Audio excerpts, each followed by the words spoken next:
বাংলাদেশের জন্য $110 কোটি জরুরি সহায়তা অনুমোদন করেছে বিশ্বব্যাংক। 26 জুন এই সহায়তা অনুমোদনের কথা জানিয়েছে বিশ্বব্যাংক।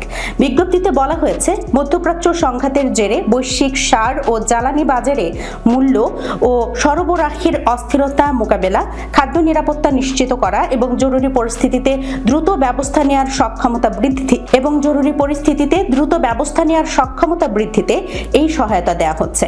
বিশ্বব্যাংকের বাংলাদেশ ও ভুটান বিভাগের পরিচালক জেপেম বলেন, মধ্যপ্রাচ্যের সংঘাতের কারণে খাদ্য, সার ও জ্বালানির দাম বেড়েছে। একই সঙ্গে সরকারের আর্থিক সক্ষমতায় চাপ তৈরি হয়েছে। এর সবচেয়ে বেশি প্রভাব পড়েছে ক্ষুদ্র কৃষক এবং দরিদ্র ও ঝুঁকিপূর্ণ জনগোষ্ঠীর উপর। এই পরিস্থিতি সামাল দিতে বাংলাদেশকে তাৎক্ষণিক সহায়তা দিচ্ছে বিশ্বব্যাংক। এই অর্থায়নের মধ্যে $30 কোটি দেয়া হচ্ছে emergency support for food security এবং খাদ্য নিরাপত্তায় জরুরি সহায়তা প্রকল্পে।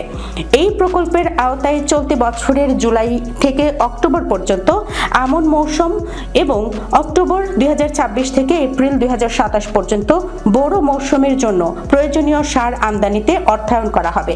বর্তমানে দেশের মোট সারের চাহিদার 85% বেশি আমদানি করতে হয়।